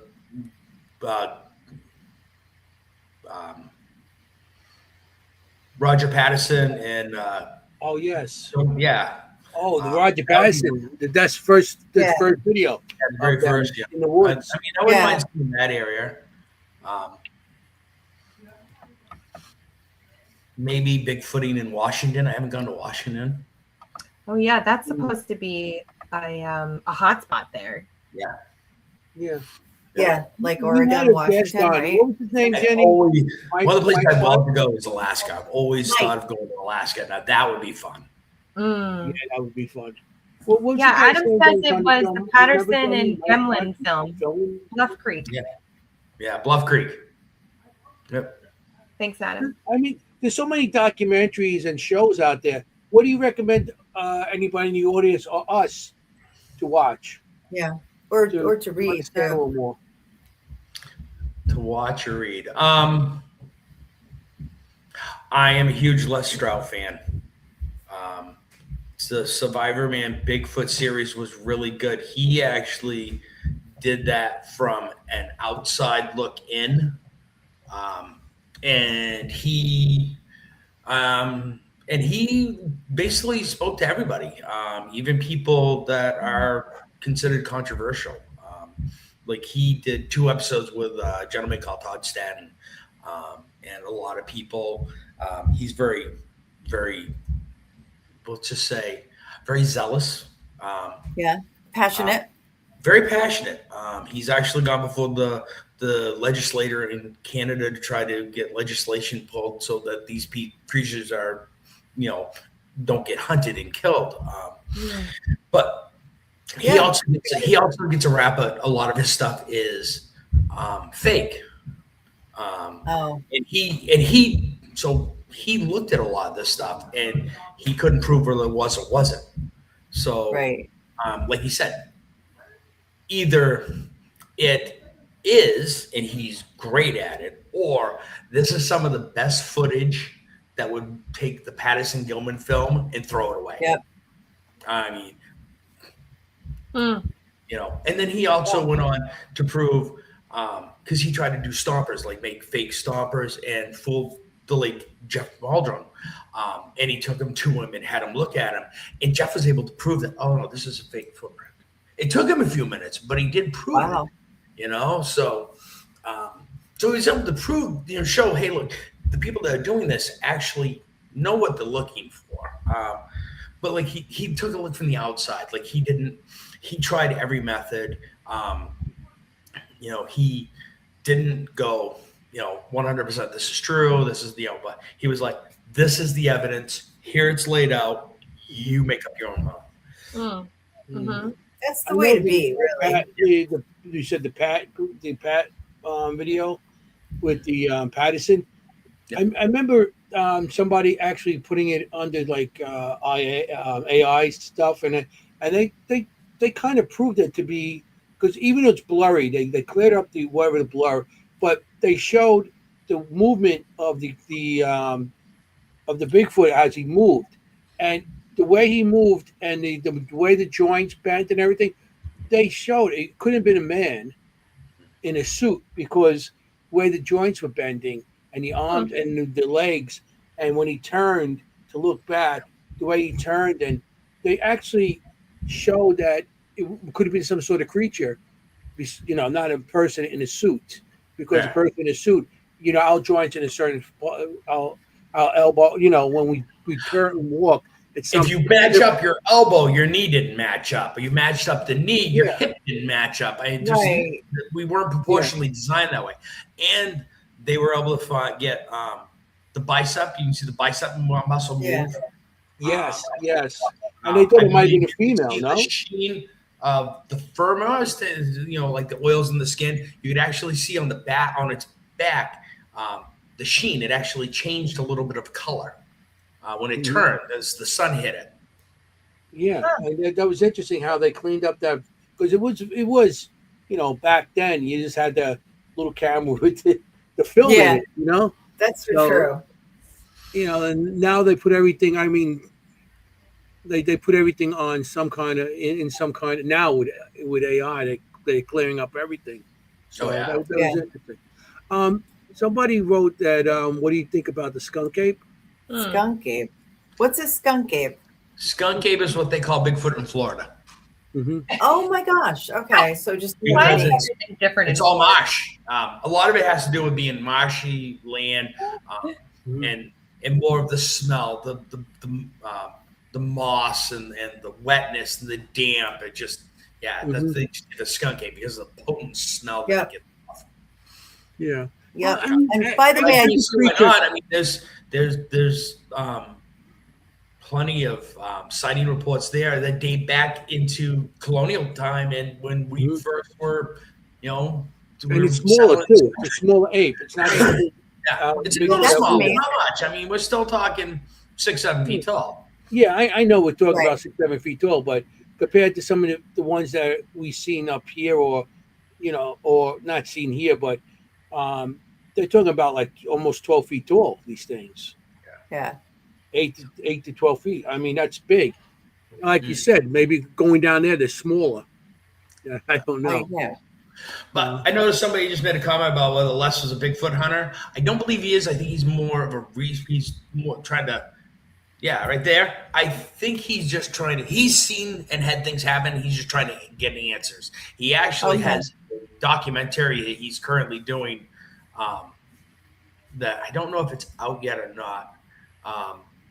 But basically the secret is that he's doing what he did in the show on a larger scale. He actually was up this way filming with, I think the, either the New Hampshire Bigfoot guys, or I think it was, either the New Hampshire Bigfoot guys or Squashatusetts. He was up in this area filming. And I don't know if he did anything with, there's a group in New Hampshire, in New Jersey, in search of the red eye. We just had him on. Yeah, they were. We had Mike on just not too long ago. And the other one, and I haven't watched it yet, but I have read a couple of his books, is David Paulides. He just did a Sasquatch documentary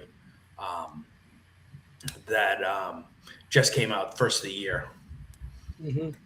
Yeah, I'm sure there's a lot of YouTube things too. Like, and someone asked about Long Island before, and that sounded so familiar to me. It is a YouTube show, Big Long Island Bigfoot. Yeah. The other thing is the other one that does a lot of YouTube stuff is Small Town Monsters.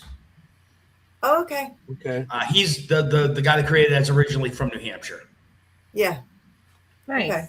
And he goes all over the place. He's done a bunch of them in Maine. He's done them in New Hampshire. He's gone out to he's gone up to Alaska. So Wow.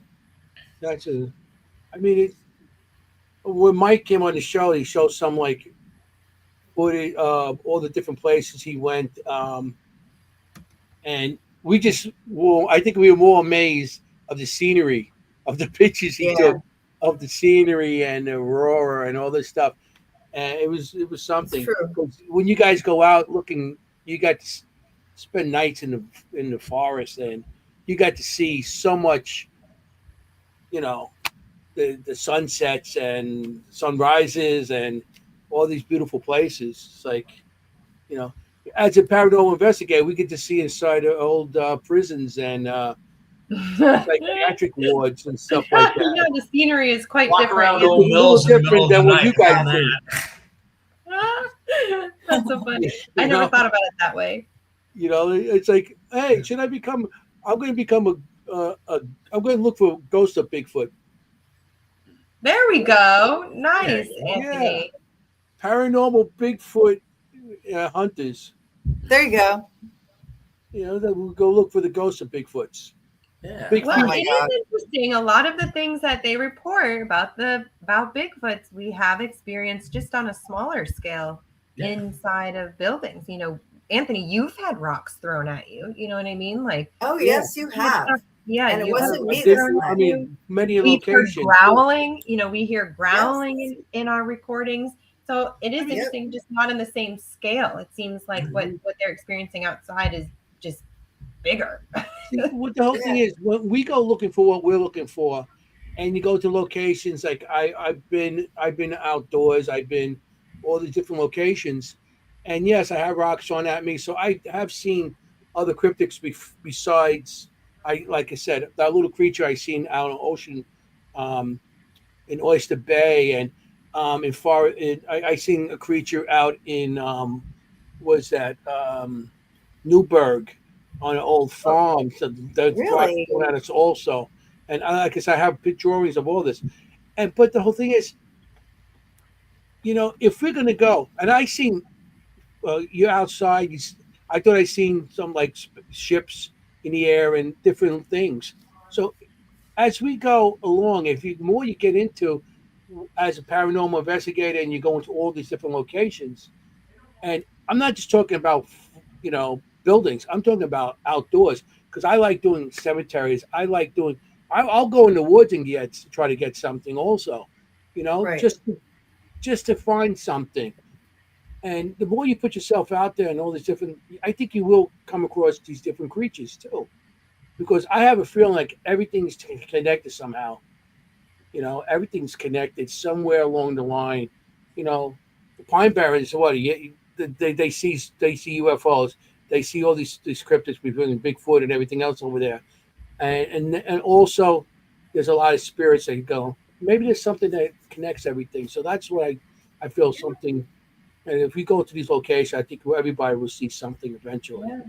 Well, You know? the Pine Barrens is where I had my other experience. That's right. That's right. Yeah. That's right.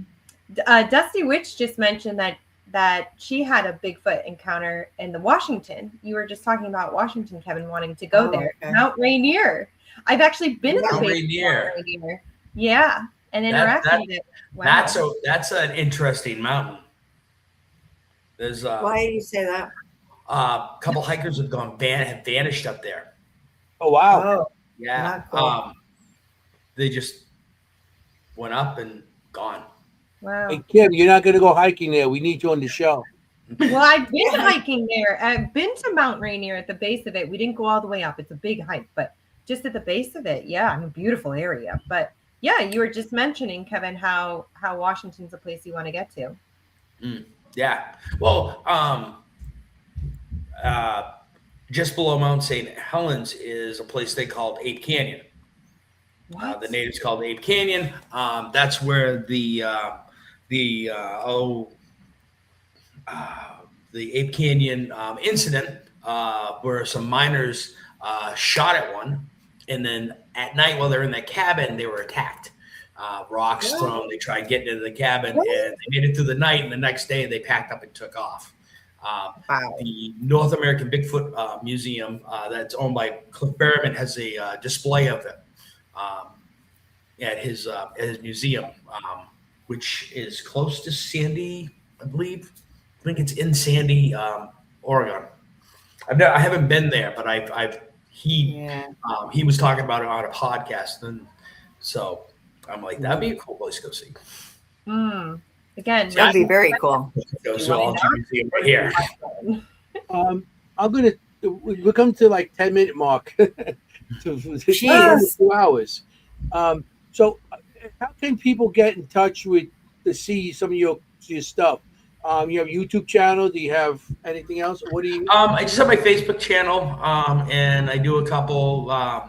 And get out to a couple different events. I'm gonna, like I said, I'm gonna do the. Hopefully, gonna be doing the HorrorCon again this year. In Maine? Yep.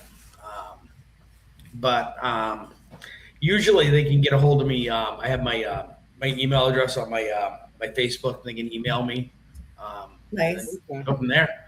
Will they can can you contact what, Foundation. Thomas, Kevin Thomas, or do you want also the White Mountain? White Mountain one is the one I usually use. I try to keep that separate from my personal email. Okay. But I'll give that one, so we'll put it out there so people can get in touch with you with the White Mountain.